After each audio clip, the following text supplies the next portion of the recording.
Ralph 124C 41 Plus, Chapter 15. When Alice sees that it is Lysanor standing on the threshold of her room, she experiences at once great disappointment and overwhelming relief. The second space flyer is not driven by Ralph, but she is at least safe from Fernand. "Oh," she cries with a sob of relief, "I'm so glad it is you, Lysanor. I've been so frightened." He makes no answer, but regards her with enormous eyes in which burn a somber flame. "You are going to take me off this horrible flyer, aren't you, Lysanor? You won't leave me here alone with that beast, will you?" He shakes his head soberly and extends one hand to her. "Come," he says briefly. She puts her own hand confidently in his, and he leads her down the stairs and past the laboratory. She shrinks back as she sees Fernand bound and motionless. "Is he dead?" she whispers. "No," says Lysanor, leading her to the connecting tube. He helped her through with gentle hands, and in a moment she finds herself in the other flyer. Taking her hand again in his, Lysanor leads her to a luxuriously furnished room. "Stay here until I come back," he says. "I won't be long." He turns to go, but she, catching his sleeve, detains him. "Are you going to kill him?" she asks. "Perhaps. I haven't decided yet," he replies, unsmiling, and then gripping her shoulders with startling, sudden emotion. "Has he harmed you?" "No, no," she says, frightened. "He just tried to terrify me, that was all." He releases her and strides to the door. "I won't kill him," and for the first time he smiles, and in that smile there is no mirth. "I shall let him live, that he may pray for the death I have denied him." And he was gone. Presently Alice hears him disconnecting the two machines, and a moment later she knows that Lysanor's flyer is moving. A half hour passes, and still she is left alone. Beyond the vibration of the machinery there is no sound to indicate that she is not absolutely alone on the flyer. Feeling a little panicky, she finally leaves the room and makes her way through a corridor. Several doors that she opened lead into rooms even more luxurious and splendid than the one she has left. So this was the space flyer owned by the Martian, of which there had been so much gossip. Stories she had heard before of its spaciousness and magnificence came back to her. It was like the palace of the beast in an ancient fairy story, where beauty had wandered for hours through room after room filled with new marvels. Alice smiles whimsically at the thought. She is beauty, she reflects, and Lysanor, yes, he makes a very good beast. Her buoyant spirits are rapidly recovering from the strain of her imprisonment. Finally, she tries one more door and enters a wonderful laboratory fully equipped.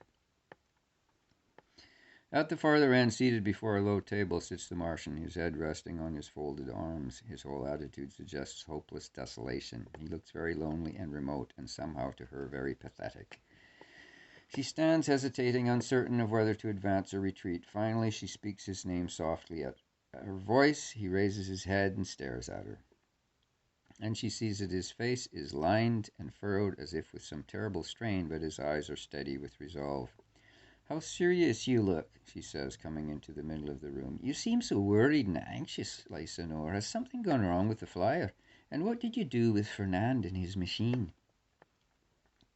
"I left him recovering from the effects of the drug," he says, in a forced and unnatural voice which betrays even more than his expression the disturbed state of his mind. "And nothing is wrong with the flyer. It is I with whom everything is wrong." "Oh, surely it can't be as bad as you think," says the girl, her quick sympathies aroused by his obvious misery. "Would it make you feel any better to tell me? We have always been such good friends, Lysanor, and I might be able to help you." "Later, perhaps, later," he says, and then with an effort, "Can you make yourself comfortable here for a few days, do you think? I brought the maid with me. You will find her waiting in your rooms for you. I don't think she will give you any trouble." "Oh, yes, I surely can. It is lovely here. I've heard so much of this flyer. Why haven't you shown it to father and me before? The rooms are like those of a fairy palace. Tell me, Lysanor, will it be long before we get back to Earth?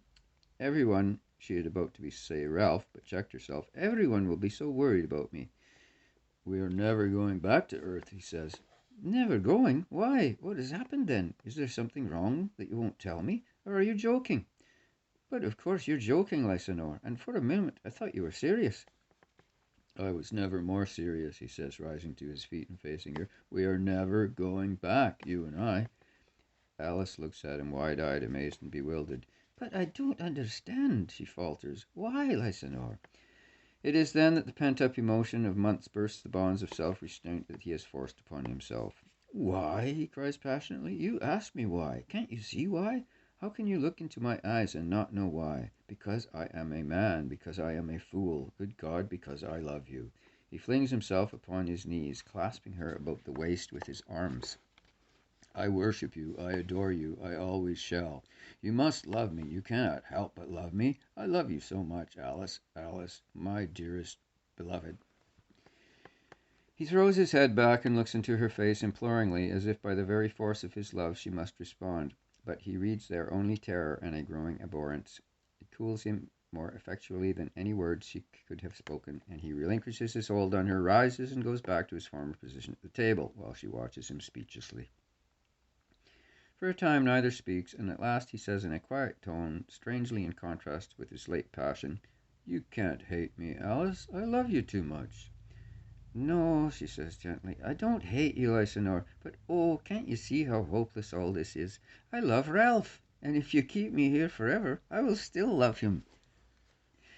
She gets a glimpse then of the terrible struggle this man of Mars has had with his conscience. I know, I have gone over the ground many times I will not give you up.